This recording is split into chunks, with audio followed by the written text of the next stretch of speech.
오늘은 산상수훈의 6번째 복, 마음이 청결한 자들이 받는 복입니다. 마음이 청결한 자는 복이 있나니 그들이 하나님을 볼 것이다. 마음이 청결한 자가 받는 복은 하나님을 보는 복입니다. 그런데 하나님은 영이신데 어떻게 본다는 말입니까? 영은 인간의 눈으로 볼 수 없습니다. 그렇죠? 볼 수가 없어요. 어떻게 본다는 겁니까? 그래서인지 우리가 늘 이제 예수님을 말씀이라고 하고, 예수님도 하나님이시니까. 그래서 말씀이신 하나님을 말씀으로 본다는 해석이 가장 많습니다. 성경으로 본다, 하나님을. 이런 해석이 제일 많습니다. 그런데 지금 이 말씀을 하실 때는 성경이 완성되지 않을 때죠. 예수님의 시대. 물론 구약이 있긴 했지만 성경 전체가 완성되지도 않았을 그때에 성경으로 하나님을 볼 것이다 라고 말씀하셨다는 건 별로 설득력이 없습니다. 그건 설득력이 없어요. 그리고 또 마음이 청결하다는 건 또 무슨 뜻일까? 마음이 청결하다. 우리가 성경을 통해서 거룩한 영, 깨끗한 영 이런 얘기는 많이 들었죠. 그런데 그 거룩한 영, 깨끗한 영과 깨끗한 마음 이건 어떤 차이가 있을까요? 영과 마음 어떤 차이가 있을까요? 이것도 잘 모르겠습니다. 그래서 오늘 말씀도 풀어야 할 문제들이 많이 있습니다.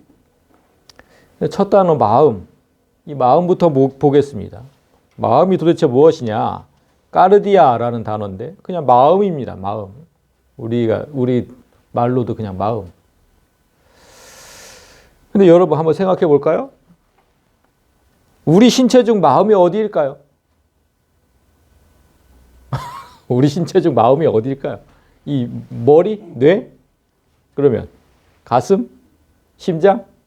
어딜까요, 마음이? 마음이 어디라고 생각하세요? 이게 정말로 헷갈리죠? 마음은 도대체 어딜까, 마음이? 뇌인지 심장인지 도대체. 만약 마음이 뇌 아니면 심장이다 이렇게 생각하면 그럼 뇌나 심장을 깨끗하게 씻으면 하나님이 보일까요? 지금 예수님이 이렇게 말씀하셨잖아요. 마음이 청결하면 하나님을 본다고. 도대체 어디를 깨끗하게 해야 하나님을 볼 수 있는 것이냐. 이게 지금 이해가 안 되는 거죠. 그래서 우리 신체 중에서 마음이 어디냐 이걸 정확하게 알 수가 없어서 학자들도 이 마음을 설명할 때 항상 자리라는 단어를 사용합니다. 자리. 이렇게 얘기하죠. 학자들이 내린 정의입니다. 감정과 열정의 자리, 생각이나 상상력의 자리, 의지와 결심의 자리. 그러니까 이런 것들을 하는 자리다. 어딘지는 모른다는 거예요. 어딘지는 모르는데 이런 것을 하는 자리다. 그러니까 학자들도 모르는 거죠. 그런데 확신할 수는 없지만 일반적으로 학자들이 뇌에서 이런 감정들을 주관하는 것으로 생각을 하죠. 뇌에서.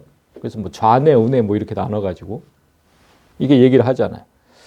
그런데 정작 우리가 느끼기에는 뇌에서 관장하는 것도 딱히 또 아닌 것 같은 거예요. 왜냐하면 이럴 때 있잖아요.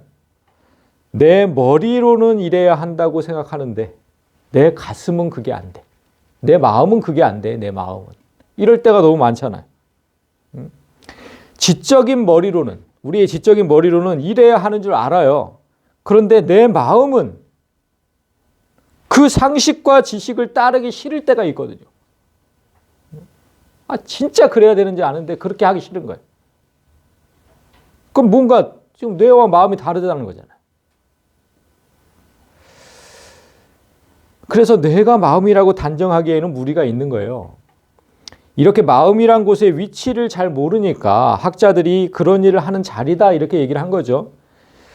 참 현명하게 내린 정의 같아요. 어딘지 모른다는 거죠. 우리는 알 수 있어요. 우리는.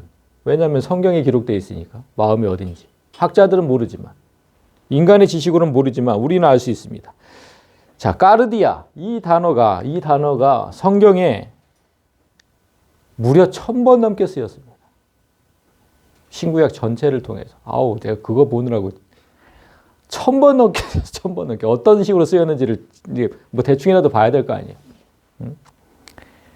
근데 겉으로 볼 때는 그 정의가, 성경이 말하는 정의가 뭐 학자들과 별로 다르지 않아요.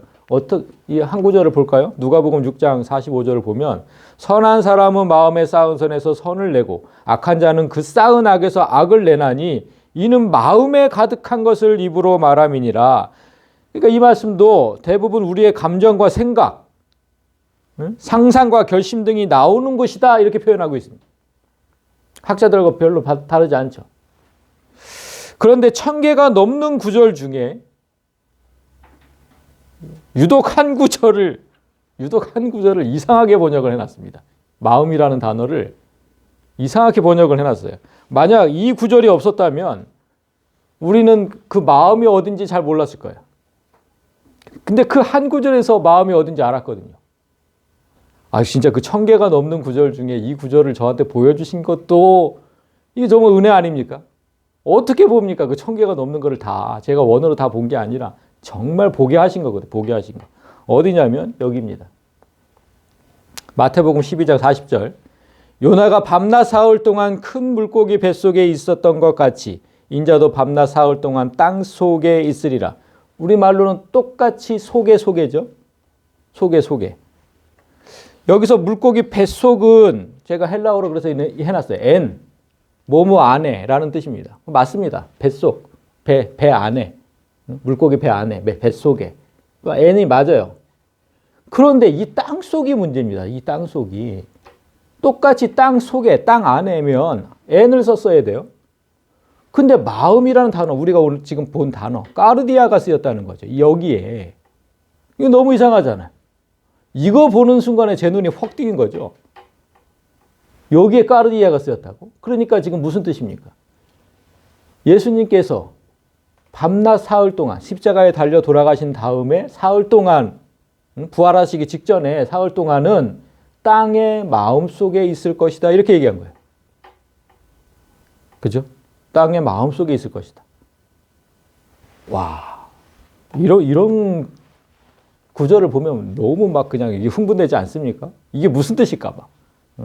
이게 무슨 뜻일까? 그렇다면 예수님이 말씀하신 이 땅의 마음? 땅의 마음은 대체 또 어딜까? 이게 궁금하잖아요. 땅의 마음이라. 땅의 마음이 어딜까? 이걸 또 계속해서 이제 찾아봤죠. 땅의 마음이 어디인지 베드로가 증언을 한 게 있습니다. 놀랍죠. 베드로가 증언한 게 있어요. 한번 볼까요? 베드로전서 3장 18절에서 19절 말씀인데 그리스도께서 육체로는 죽임을 당하시고 영으로는 살리심을 받으셨어요. 그렇죠? 근데 그가 또한 그 죽으시고 나서 영으로 옥에 있는 영들에게 가서 선포를 하셨다는 거예요. 그러니까 예수님께서 십자가에 달려 돌아가셨어요. 그리고 3일 동안 무덤에 갇히셨죠.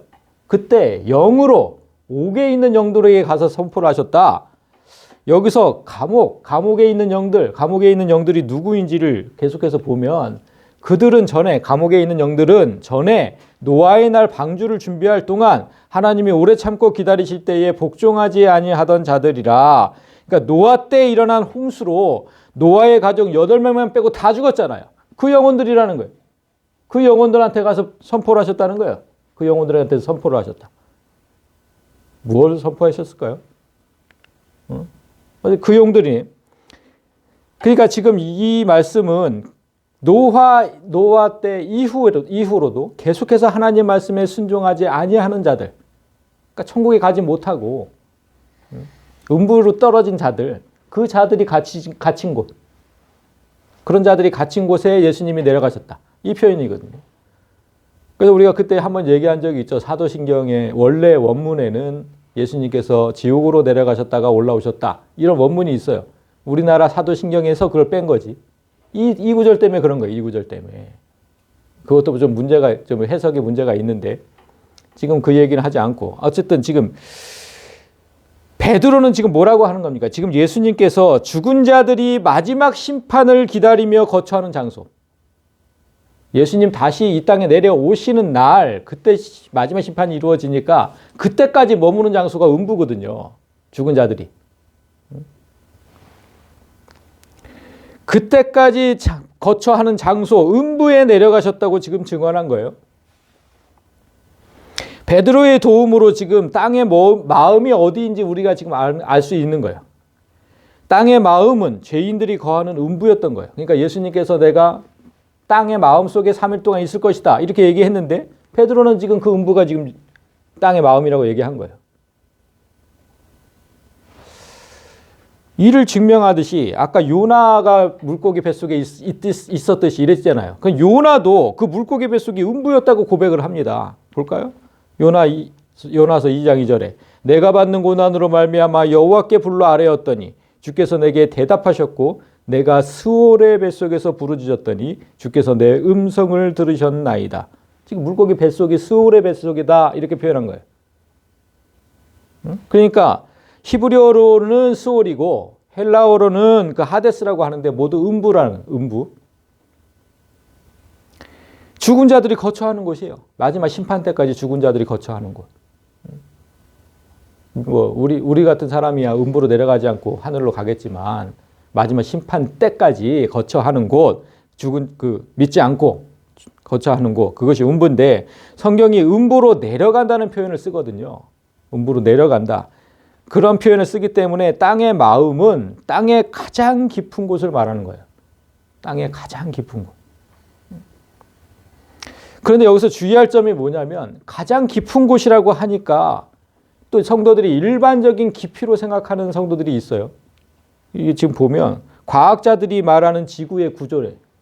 지금 과학자들이 말하는 지구는 뭐 이렇게 우리가 서 있는 곳이 이제 지각이고 그 밑에가 멘틀, 그 밑에가 외핵. 아주 가장 깊은 곳이 내핵. 그러면 지금 성경 말씀대로 죽은 자들이 다 저 내핵에 모여 있는 것이냐? 가장 깊은 곳이니까 이렇게 생각하면 안 된다는 거예요. 응? 이렇게 생각하면 안 되는 거예요. 성경이 말하는 가장 깊은 곳은 근데 사실 음부는 어딘지 몰라요. 성경이 말씀하시지 않으니까. 그게 정말로 이 지구 밑일 수도 있고 아닐 수도 있고 그런데 우리가 알 수 있는 성경이 말씀하시는 것으로만 이렇게 그 표현을 하면 어디냐면 가장 깊은 곳은 제일 처음의 곳입니다. 제일 처음의 곳. 이게 무슨 뜻이냐면 무엇이든지 계속 파고 들어가다 보면 제일 처음의 곳. 여기 지금 땅도 계속 파고 들어가면 저 내핵이 있죠. 내핵이 있을 거 아니에요? 저 내핵부터 시작이 된 거예요. 지구도. 지구도 아무튼 뭐 이거 과학적인 얘기를 하면 좀 길어지니까 그렇게 시작이 된 거예요. 그러니까 무엇이든지 계속 파고 들어가면 제일 처음 게 나와요. 그곳이 마음이에요. 그곳이 마음. 이 옷을 보세요. 이 옷이 어떻게 만들어졌는지 앞 단계를 계속 추적해 볼까요? 그럼 뭐로부터 시작됐을까요? 이 옷이 하나의 씨로부터 시작됐을 거 아니에요. 목화씨 같은. 그 씨가 옷의 마음인 거예요. 이해되세요? 그 씨가 옷의 마음이에요. 사람도 마찬가지예요. 우리의 몸도 하나의 씨로부터 시작됐잖아요. 남성의 정자로부터 시작됐잖아요. 그 작은 씨. 그 씨가 바로 우리의 마음이라는 거예요. 그 씨가 우리의 마음. 제일 처음에 것. 그 씨가 우리의 마음이다. 그런데 타락한 이후에 인간은 모두 죄의 씨로부터 시작되잖아요. 죄의 씨라는 표현을 하잖아요. 성경도. 그래서 하나님은 타락한 인간의 마음을 이렇게 표현하죠. 여호와께서 사람의 죄악이 세상에 가득함과 그의 마음으로 생각하는 모든 계획이 항상 악할 뿐임을 보시고 타락한 이후에 하나님이 이렇게 말씀하십니다. 죄의 씨로부터 탄생했으니까 그 마음으로 생각하는 게 다 악한 거예요. 다. 그렇게 해서 이렇게 지금 하나님 말씀하신 대로 이게 생각을 해보니까 이제 이해가 돼요. 이제 뭐냐면 때때로 우리가 후천적으로 얻은 지식, 우리 이 세상에 태어나서 후천적으로 얻은 지식으로는 내가 이렇게 하면 안 된다는 걸 잘 알아요. 배웠거든. 그런데 선천적인 죄의 마음, 갖고 태어난 거, 선천적인 죄의 마음은 그 반대로 자꾸 움직이는 거예요. 원래부터 죄의 마음이니까, 악한 마음이니까. 배운 걸로는 안 되는 거 알아. 근데 원래부터 악한 마음이라니까. 원래부터 악한 마음. 그 남의 것을 탐내면 안 된다는 걸 잘 알아요. 배웠거든. 태어나서.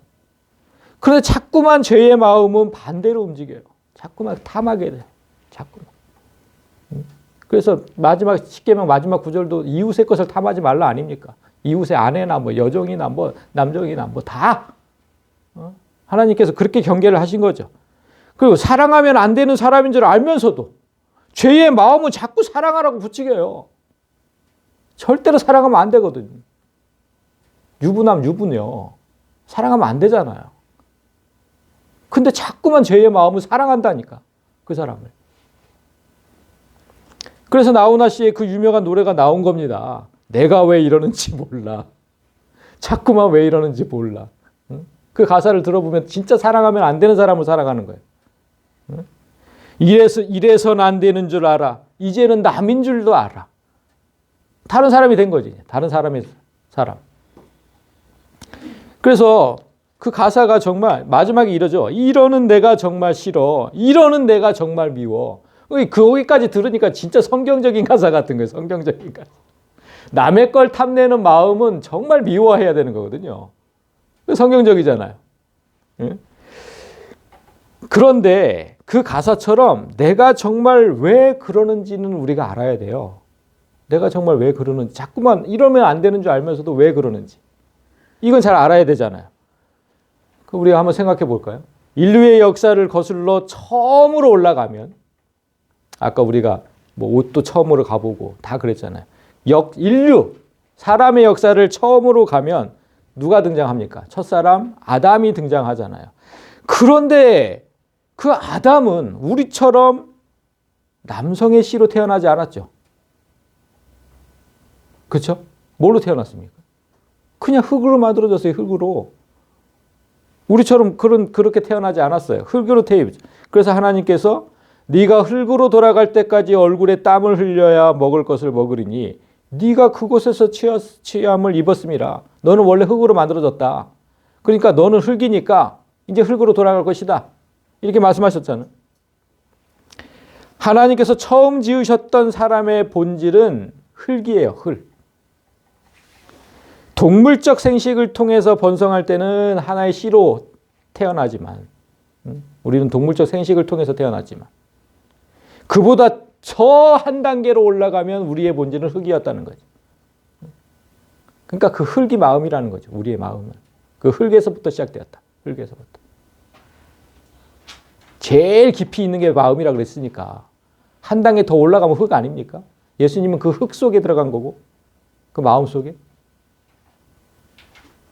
그 3일 동안. 그러니까 죄가 거하던 죄들이 거하던 그곳에. 그런데 여러분 한번 생각해 보세요. 우리가 비록 흙이라 해도 하나님의 영으로 하나님의 형상으로 살아갈 때는 하나님처럼 살던 존재였거든요. 아담이 타락하기 전에는. 분명히. 그런데 아담이 선악과를 먹는 그 순간 우리는 하나님의 영을 잃어버렸잖아요. 그 순간 잃어버렸잖아요. 그래서 사람에게는 흙만 남았어요. 이제 흙만. 하나님처럼 살던 사람들이 그때부터 짐승처럼 살게 됐어요. 흙만 남으니까 짐승처럼 살게 됐어요. 그걸 성경이 이렇게 얘기를 하죠. 이 사람들은 본래 잡혀 죽기 위하여 난 이성 없는 짐승 같아서 그 알지 못하는 것을 비방하고 그들의 멸망 가운데서 멸망을 당하며 우리 지금 이 주위에서 소, 돼지, 닭들 우리가 잡아먹으려고 사람이 잡아먹으려고 키우는 그 가축들처럼 본래 잡혀 죽기 위하여 난 이성 없는 짐승같이 우리도 똑같이 그러니까 하나님의 영이 없었을 때 원래부터 그렇게 태어나는 거예요. 그렇게. 하나님의 영이 없는 사람을 그런 운명과 같다고 지금 말씀하시는 거예요. 짐승과 똑같은 운명이다. 그래서 그 하나님의 마음이 없는 사람들의 마음은 항상 이래요. 속에서 가장 깊은 곳이에요. 지금 속에서 곧 사람의 마음 여기서도 이렇게 표현하잖아요. 곧 사람의 마음에서 나오는 건 다 악한 생각, 음란, 도둑질, 살인, 간음, 탐욕, 악독, 속임, 음탕, 질투, 비방, 교만, 우매함. 막 듣기도 싫은 단어들만 쫙 나요. 이게 지금 이거 뭐 그냥 이성 없는 짐승. 이성 없는 짐승. 정말 뭐 어떤 영화에서 뭐 국민은 개돼지라고 하더니 진짜 개돼지가 있는 거죠. 진짜 개돼지가 있는 거예요. 진짜 한 털럭의 쓸모도 없는. 그걸 뭐 잡류라고 얘기도 하셨잖아요. 잡류라고도. 자, 흙이라는 사람의 본질에 하나님의 영이 함께 하셨었는데 이제 그곳에 마귀의 영이 자리하고 있기 때문에 개돼지가 된 거거든요. 짐승처럼 똑같이 돼버렸다고요. 이제. 이걸 좀 깨달아야 되는데. 그렇다면 이제 마음이 청결하다는 뜻이 무엇인지 알아야 합니다. 우리의 가장 깊은 곳, 흙.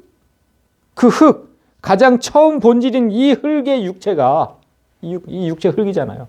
이 흙의 육체가 다시 하나님의 영과 함께 할 때, 그때가 청결하게 되는 때예요. 그때가. 그 하나님의 영이 없으면 그냥 짐승과 같은 거예요. 더러운 거, 그냥 더러운 것만 가득한 거, 더러운 것만. 다시 하나님의 영을 회복할 때, 그때가 마음이 청결해질 때다. 그렇다면 이제 마음이 청결해진 그 사람이 하나님을 본다는 개념은 무엇이냐? 하나님의 영이 있으니까 하나님을 본다는 거냐? 그건 무슨 뜻일까? 도대체 무슨 뜻일까? 일단 본다는 개념을 볼까요? 본다. 호라오라는 단어인데요. 본다라는 게. 그러니까 본다는 개념은 눈으로 본다는 의미가 대표적이죠. 우리 눈으로 본다는 거. 그렇지만 눈으로 본다는 의미 속에는 참 많은 뜻이 담겨져 있는 거예요. 많은 뜻이. 예를 들어서 하나 볼까요? 이삭이 나이가 많아 눈이 어두워 잘 보지 못하더니 맏아들 에서를 불러 이르되 내 아들아 하매 그가 이르되 내가 여기 있나이다 하니, 여기서는 지금 이삭의 눈이 어두워서 사물을 잘 구별하지 못한다는 뜻으로 쓰였죠. 그래서 야곱한테 속지 않습니까? 사물을 잘 구별하지 못한다 이런 뜻으로 쓰였어요. 그런데 똑같은 단어임에도 잘 보지 못했다죠. 똑같은 단어인데 완전히 다른 의미로 쓰인 예가 있습니다. 그런즉 내 하나님 여호와를 사랑하여 그가 주신 책무와 법도와 규례와 명령을 항상 지키라. 너희의 자녀는 알지도 못하고 보지도 못하였으나. 이건 지금 모세가 출애굽 2세를 걱정하는 장면이에요. 출애굽 2세들은 하나님께서 역사하신 그 모든 그 기적들을 다 보지 못했거든요. 그 전쟁도 알지도 못하고 아무것도 알지 못해요. 그들은 하나님께서 베푸신 역사를 알지 못하기 때문에 여기서는 경험해서 알다라는 뜻으로 쓰였습니다. 하나님을 경험하지 못했다는 거예요. 한 번도. 똑같은 단어잖아요. 보지도 못하였다. 여기도 잘 보지 못하였다. 똑같은 단어인데 이렇게 달라요. 해석은. 그 의미는. 이건 단순히 구별을 잘 못한 거고 이건 경험하지 못한다. 경험하지 못했다. 같은 단어라도 이렇게 달라지죠. 여기서 한 가지를만 더 보면 시편 34편에 이렇게 돼 있어요. 너희는 여호와의 선하심을 맛보아 알지어다. 여기도 보다라는 단어는 들어갔죠. 근데 맛보다를 그 해석 자체를 맛보다라고 해놨지만 똑같은 단어가 쓰인 거예요. 보라오. 그에게 피하는 자는 복이 있도다. 여기서 그럼 맛보다로 번역된 단어는 무슨 주목하다, 의식하다 이런 뜻이에요. 주목하다, 의식하다. 그래서 우리는 하나님의 선하심을 적극적으로 주목하고 의식해서 알아야 되는 거예요. 적극적으로. 어떻게 알아요? 계속해서 하나님께 주목하고 의식하고. 그래서 하나님의 선하심을 알아라. 그렇게 알아라. 맛보아 알지어다. 이런 뜻이에요. 이렇게 보면 예수님께서 말씀하신 하나님을 볼 것이라는 의미는 사람의 눈으로 본다는 의미가 아니죠. 왜냐하면 영은 볼 수가 없으니까 사람의 눈으로는. 지금 이렇게 지금 쓰여진 것들을 보면 하나님을 경험해서 안다는 의미고 적극적으로 하나님을 의식함으로 안다는 뜻이에요. 그렇게 해석을 해야죠. 우리 눈으로 어떻게 봅니까? 경험해서 안다. 그리고 적극적으로 의식해서 주목하고 의식해서 그렇게 알 수 있다. 그걸 하나님을 본다라고 이제 표현을 하신 겁니다. 자, 지금 여기까지 있는 첫 번째 본문이 다 됐어요. 그래서 이제 두 번째 우리에게 주신 두 번째 본문을 보면 지금 예수님께서 말씀하신 그 내용의 뜻을 더 명확하게 알 수가 있습니다. 두 번째 본문. 또 눈은 눈으로 이는 이로 갚으라 하였다는 것을 너희가 들었으나, 지금 예수님의 네 번째 보전 명제가 소개되고 있습니다. 그런데 우리의 마음이 청결해져서 하나님을 볼 수 있는 방법을 설명하기 위해서 구약의 동해보복법을 말씀하시고 계신 겁니다. 동해보복법이 뭐냐면, 이거 한자로 보면 알 수 있죠. 같을 동, 해를 끼칠 때 할 때 해잖아요. 그러니까 만일 어떤 사람이 누군가에게 해를 가하면 똑같은 방법으로 보복하는 법, 이 동해보복법입니다. 지금 이렇게 됐잖아요. 눈은 눈으로, 이는 이로. 동해보복법. 이 법은 원래 고대 사회의 역사 깊은 법규이자 형 집행 방법이었어요. 그러니까 하나님의 백성이 아닌 이방 민족들도 다 이렇게 했어요. 그런데 이 법을 하나님께서 허락하시면서 유대인의 율법으로 자리 잡은 겁니다. 자, 지금 하나님께서 허락하신 걸 보세요. 생명은 생명으로, 눈은 눈으로, 이는 이로, 손은 손으로, 발은 발로, 된 것은 된 것으로, 상하게 한 것은 상함으로, 때린 것은 때림으로 갚을지니라. 분명히 출애굽기에서 하나님께서 말씀하신 거예요. 네가 당한 그대로 똑같은 방법으로 갚아주라는 거예요. 네가 당한. 그래서 이 구절은요, 오늘날 조폭들이 가장 사랑하는 구절입니다. 조폭들이. 이 구절만 보면 조폭들이 너무 마음에 든다는 거야. 오, 멋있어. 이거 멋있어. 얼마나 멋있어요. 똑같이 갚아주라는데. 이걸 이렇게 보면 뭐 사랑의 하나님은 없는 것 같잖아요. 그렇잖아요. 이렇게 좀 우스운 일이, 조폭들이 가장 사랑하는 말씀, 뭐 이런 천국이 빚어지는 이유는 그들이 하나님께서 이 법을 왜 허락하셨는지 그 깊은 뜻을 잘 모르기 때문이잖아요. 그 깊은 뜻을. 이 법에는 두 가지 목적이 있습니다. 두 가지 목적. 첫 번째는요, 지나친 복수를 방지하기 위한 거예요. 지나친 복수를 방지하기 위한. 그러니까 피해자에게 피해를 준 만큼만 가해자를 처벌하는 거예요. 그만큼만 가해자를 처벌해라. 더 이상 처벌하지 말고. 더 심하게 처벌하지 말고. 그러니까 인간에게는 복수심이 있어서 때로는 피해를 넘어선 복수가 행해질 때가 많거든요. 그걸 방지하는 거예요. 그래서 이건 공평의 법인 거예요. 공평의 법. 그만큼만 해. 거기서 더 넘어가지 말고 그만큼만 해. 이렇게 말씀하신 거거든요. 이 정말 옛날 4,000년 전 막 그 미개인들이잖아요. 그만큼만 하라고, 그만큼. 그 두 번째는 복수는 개인이 아니라 재판관이 하도록 만든 법입니다. 그러니까 개인이 사적으로 보복한다면 그 사회는 무법천지가 되겠죠. 사적으로 보복하는 걸 허락해 보세요. 무법천지가 될 거 아닙니까? 그래서 재판관이 공정하게 재판하고 같은 형벌을 주도록 만든 법이에요. 따라서 이 법은 사적 복수를 방지하고 공적 처벌의 원리로 주어진, 그래서 공적인 법이죠. 아주 그냥 세련된 법이고 수준 높은 법이에요. 공평하고 공적인 법.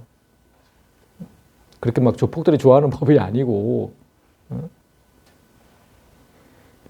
이렇게 하나님은 공평하고 공적인 법으로 동해보복법을 허락하셨지만 사람을 실수로 죽이거나 어디를 부러뜨리거나 뭐 이랬을 때 상해를 입힌 경우 똑같이 죽여야만 하고 똑같이 부러뜨려야 되잖아요. 동해보복법에 의하면. 이게 문제인 거죠. 그런 경우를 생각하셔서 하나님께서 뭘 만드셨을까? 도피성. 그렇죠. 도피성을 만드셨잖아요. 그러니까 하나님은 다 만들어 놓으신 거예요. 다. 그곳으로 도망가면 처벌을 면할 수 있었잖아요. 실수로. 정말 실수로. 우리나라도 뭐 그 치사죄가 있잖아요. 실수로. 이런 법들을 통해서 하나님은 공의의 하나님이면서 동시에 사랑의 하나님이심을 알 수 있잖아요. 그런데 오늘 예수님은 이런 법이 너희에게 주어졌지만 나는 이제 이렇게 좀 더 다르게 얘기하겠다 이렇게 얘기하시죠. 자, 나는 너희에게 이르노니 악한 자를 대적하지 말라. 누구든지 내 오른편 뺨을 치거든 왼편도 돌려대며. 그러니까 동해 보복법에 따르면 어떻게 되면 오른쪽 뺨을 맞으면 똑같이 상대의 오른쪽 뺨을 쳐야 되죠. 그게 동해 보복법의 원리죠. 그런데 예수님은 그렇게 하지 말고 오히려 왼쪽 뺨까지도 맞을 각오를 하고 돌려대라. 왼쪽 뺨도 돌려대라. 이렇게 말씀하셨는데. 그러니까 지금 악한 자한테 맞은 거잖아. 악한 자. 악한 자한테 억울하게 맞았는데 왜 그래야 되는 거냐고 도대체. 내가 잘못해서 맞은 게 아니라니까요. 그냥 악한 자한테 억울하게 맞은 거예요. 근데 왜 그래야 됩니까? 왜? 지난주에 우리는 맹세에 관한 법을 보면서 앞으로는 절대로 하나님의 이름을 걸고 맹세하지 말라는 예수님의 엄명을 들었잖아요. 왜 그랬어요, 예수님이? 그 법을 사람들이 악용했기 때문이잖아요. 유대인들이 참으로 합당하고 자비한 법을 변질시켜서 맹세할 때마다 하나님을 모욕하는 것을 보시고 그걸 금하신 거잖아요. 계속해서 니네가 맹세를 하면 그 악으로부터 나는 거라고 얘기하셨잖아요. 하나님을 모독하니까. 오늘도 마찬가지예요. 오늘도. 유대인들은 이 동해보복법을 이용해서 그 사회를 잔인하고 무서운 사회로 만들어버렸어요. 아주 잔인하고 무서운 사회로. 하나님께서는 실수로 죄지은 자를 도피성 제도로 보호하셨는데 이들은 실수를 용납하지 않았습니다. 실수가 어디 있어? 똑같이 당해야지. 그러니까 예를 들어서 어떤 아이가 새총 같은 걸 만들어서 놀다가 어떤 아이의 눈을 쏴가지고 눈 하나가 실명이 됐어요. 그럼 이들이 어떻게 했는지 아세요? 그 아이의 눈을 진짜 뽑아버렸어요. 이게 진짜로 사실입니다. 사실. 동해보복법에 의해서. 이게 뭡니까? 이게 지금 하나님이 만드신 법이 그런 취지입니까? 이건 분명히 동해보복법의 목적을 오해하고 남용한 겁니다. 하나님께서 이 법을 허용하신 이유가 뭐라고 했습니까? 첫째가 도를 넘는 보복을 방지하신 거거든요. 그런데 아이의 실수잖아. 아이의 실수. 아이의 실수를 그대로 갚느라고 눈을 뽑아버리는 건 명백하게 도를 넘는 행위죠. 그건 도를 넘는 행위죠. 그 자식의 생눈이 뽑히는 걸 보는 부모는 또 어떻겠습니까? 아니 이를 바득바득 갈지 않겠습니까? 또 복수를 꿈꾸겠죠.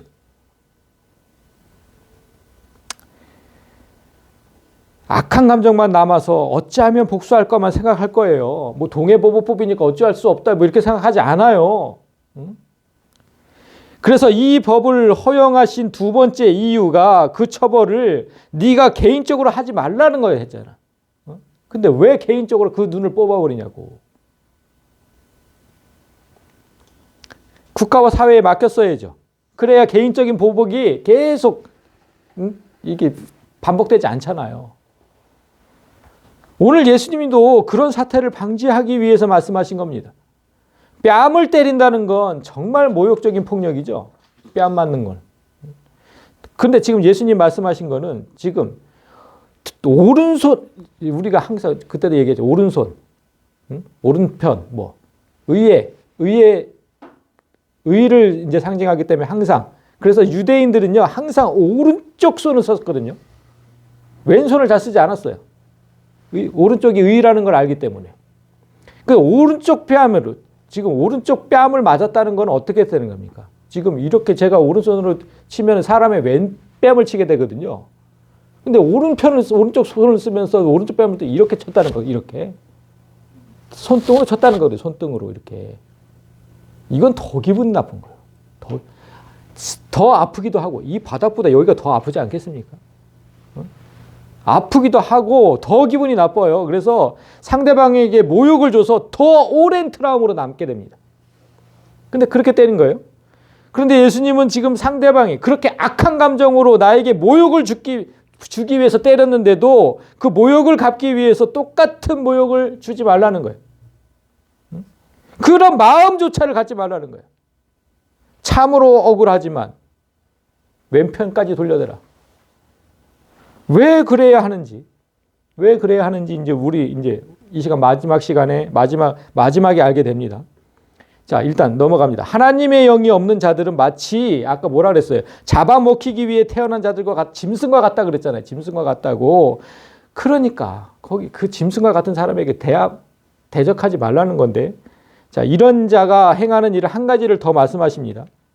또 너를 고발하여 속옷을 가지고자 하는 자에게 겉옷까지도 가지게 하며, 자, 고발하여. 고소한 거잖아요. 고소한 거. 2주 전에도 제가 고소는 항상 악의를 품은 사람이 한다 그랬잖아요. 안티들이 한다 그랬잖아요. 안티들이. 나한테 악한 감정을 가진 사람들이. 그래서 안티티코스라는 단어를 얘기했었는데. 고소는 항상 악의를 품은 사람이 해요. 나한테. 그래서 가난한 유대인들에게 겉옷은 거의 모든 것이었어요. 4,000년 전에 뭐가 있었겠어요? 뭐가. 겉옷이라 진짜 옷이라 이렇게 제대로 된 옷이 있었겠냐고요. 옷 한 벌 만드는 게 얼마나 힘들었는데. 그래서 그 겉옷이 정말 재산의 전부였던 사람이 많아요. 그들에게 겉옷은 집에서는 이불이었고, 이불이 따로 있었겠냐고요. 그 겉옷 덮고 자는 거죠.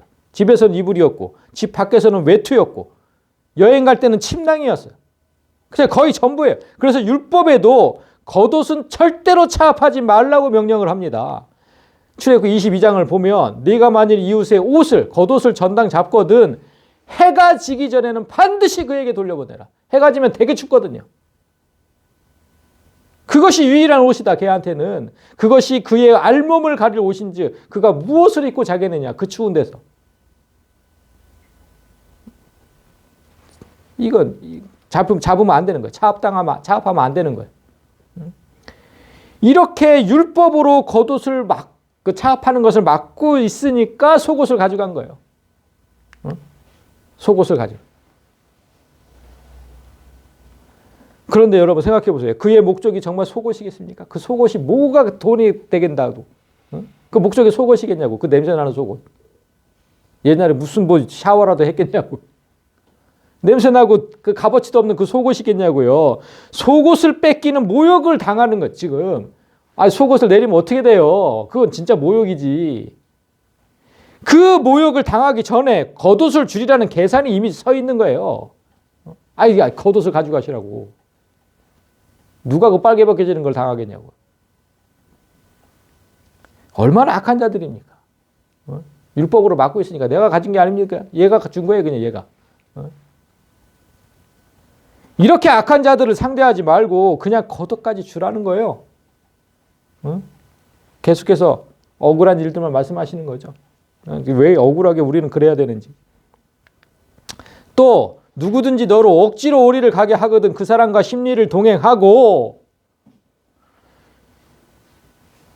예수님 당시 이스라엘은 로마의 식민지였죠. 로마 식민지였어요. 여기서 오리를 가자. 지금 누가 너를 억지로 오리를 가자고. 이게 지금 무슨 말씀이냐면 그 당시 로마 식민지 시대에 백성에게 강제로 부여된 의무. 그러니까 로마 군인들이 유대인 중 아무나 붙들고 오리를 짐을 운반하도록 명령을 할 수 있었어요. 오리면 우리 지금 2kg거든요. 2kg. 2kg는 누구나 붙잡고 자 옮겨. 이거 그냥 당연한 법이었어요. 당연한 의무. 지금 예수님이 그거 말씀을 하시는데 억지로 오리를 가게 하거든. 누가 너를. 그러면 그 벨, 심리를 가져라. 심리를 가져라. 이런 억울한 폭력에도, 이게 억울한 폭력이잖아요. 이거는 정말. 그런 억울한 폭력에도 저항하지 말고 최대한 그 의무를 수행하라고 말씀하신. 우리가 일제의 지배를 받았을 때 일본의 그 군경들은 우리의 원수였죠. 얼마나 못되게 굴었습니까? 얼마나 악랄하게. 그들이 일을 시킬 때 기분 나빠하지 말고 성실껏 해주라고. 그 말씀과 똑같은데. 정말 지키기 힘든 말씀이고 왜 이렇게 살아야 되는지 모르겠고. 그래서 예수님은 이제 마지막 절에서 이런 모든 상황을 한마디로 정리를 하시는데 네게 구하는 자에게 주며 네게 꾸고자 하는 자에게 거절하지 마라. 그러니까 비록 불법적이고 폭력적이어도 그가 원하면 거절하지 말고 줘라. 주고 거절하지 마라.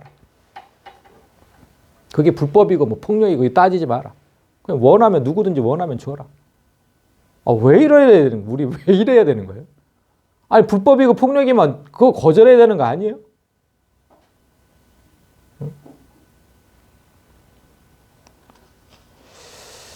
참 우리는 오늘도 참 어려운 도전에 직면했습니다. 예수님 말씀을 받아들이기에는 우리가 너무너무 힘이 들어요.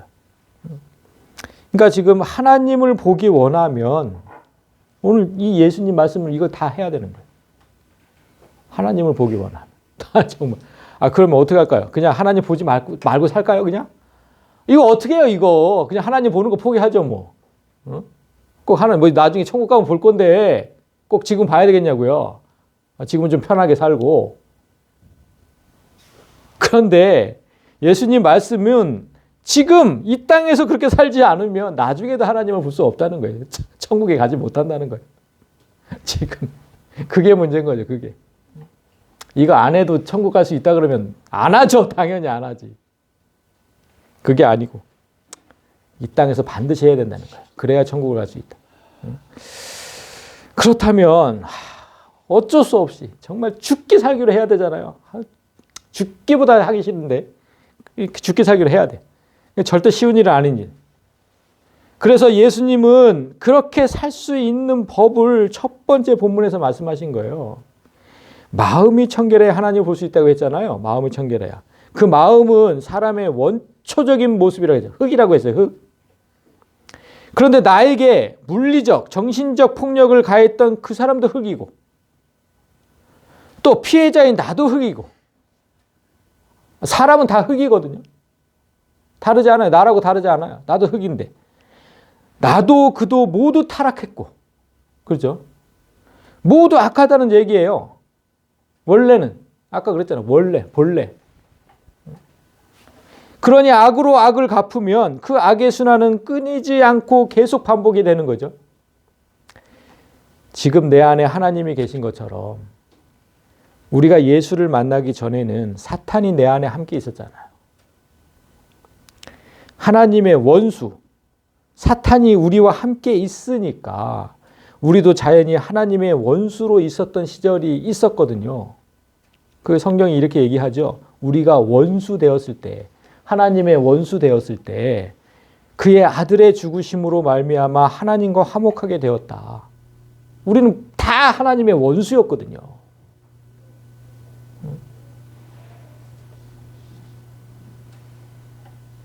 그 원수를 위해서 예수님은 우리 원수, 그 원수를 위해서 우리와 하나님을 다시 만나게 하기 위해서 죽으셨잖아요. 우리가 하나님을 그래서 볼 수 있게 된 거거든요. 그래서 경험하게 된 거예요. 그래서 하나님을 볼 수 있는 방법이 소개되고 있는 거예요. 여기서 이 말씀에서 하나님을 볼 수 있는 방법이 오늘 예수님께서 말씀하신 악한 자가 행하는 세 가지는 아까 뭐였습니까? 첫 번째. 악한 자가 행한 세 가지. 첫 번째는 아까 기억이 안 나세요? 뭘 주라고? 겉옷. 그 다음에 두 번째는 심리를 가라가면 오리를 가라가면 심리를 가고 세 번째는 처음이 뺨이고 자, 이 세 가지를 잘 기억하세요. 처음이 뺨이죠. 처음이 뺨이고 두 번째가 겉옷이고 세 번째가 심리 오리잖아요. 그게 뭐냐면 그 세 가지가 뭐냐면 지금 예수님께서 다 당하신 일이에요. 그 세 가지가. 십자가를 지러 가실 때. 그걸 미리 얘기하신 거예요. 그거를. 자, 보세요. 뺨을 맞는 비유. 먼저 첫 번째가 뺨을 맞는 비유였죠. 뺨을 맞는 비유는 예수님께서 로마 병정들에게 수없이 뺨을 맞으셨거든요. 이걸로 맞으셨어요. 진짜 이걸로. 그렇게 모욕을 당하실 것을 말씀하신 것이고 속옷과 겉옷의 비유는 로마 병정들에게 다 뺏기셨어요. 속옷, 겉옷 다 뺏기셨다고. 그걸 제비뽑아 나눠 가졌잖아요. 다 성경에 기록되어 있는 겁니다. 세 번째, 오리와 심리의 비유도 똑같아요. 로마 병정들의 불법적인 폭력 앞에 끌려가셨잖아요. 골고다까지 끌려가셨어요. 다 자신이 당할 것을 말씀하신 거예요. 다. 예수님은 원수를 위해서, 누구를 위해서? 이 원수를 위해서. 우리. 원수를 위해서 이 모욕과 수치의 길을 기꺼이 가셨거든요. 예수의 길을 가면 하나님을 볼 수 있다는 거예요. 이 예수의 길을 가면. 지금 예수님 말씀하시는 거는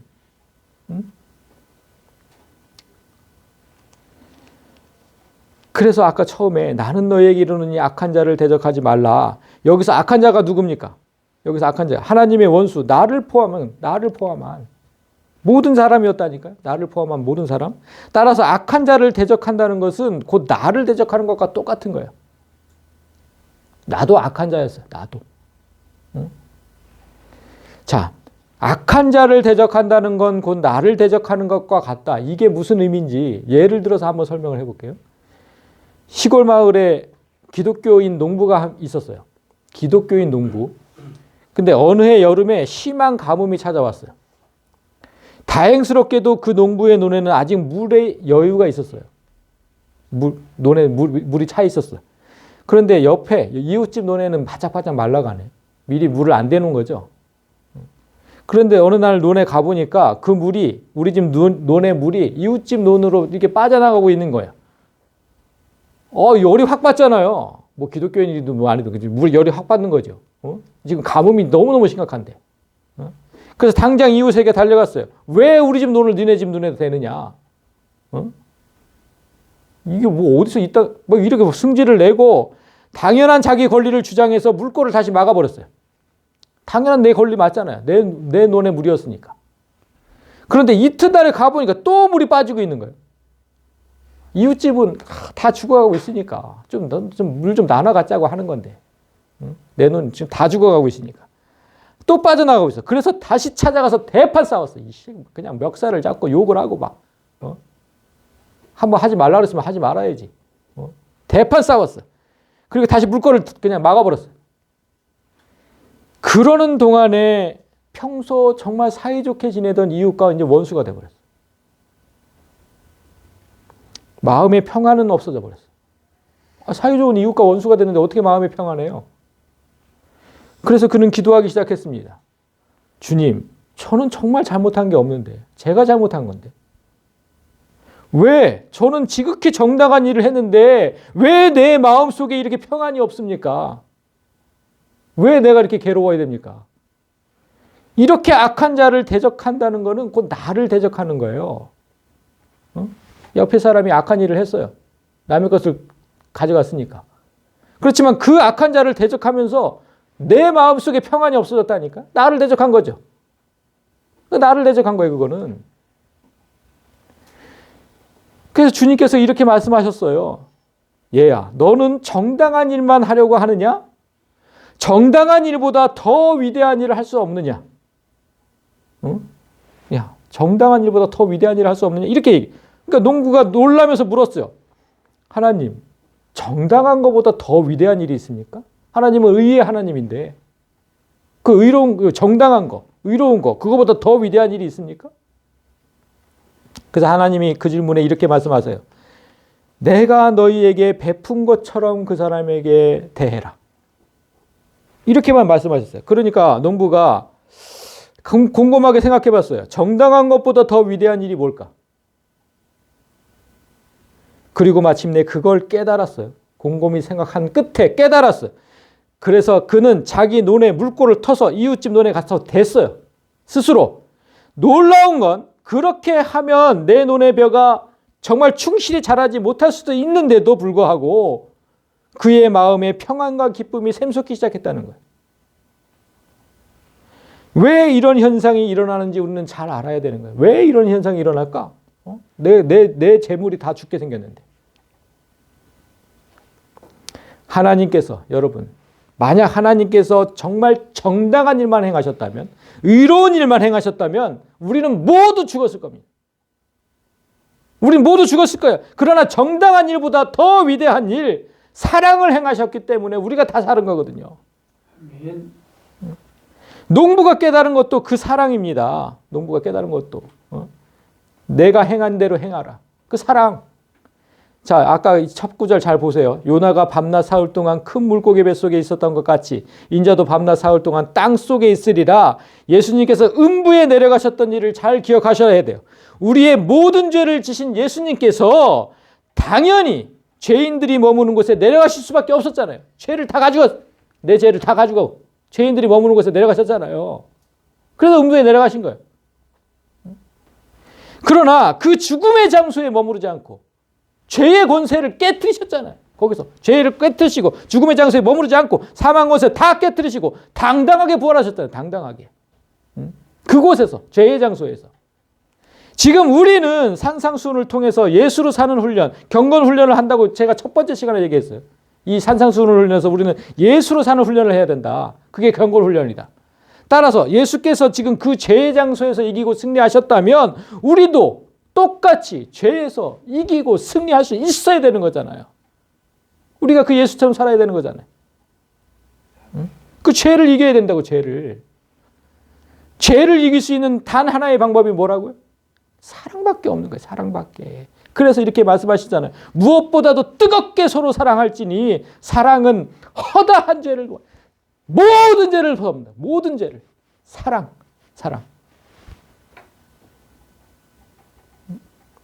악한 자를 왜 대적하지 말라고 하셨겠냐고.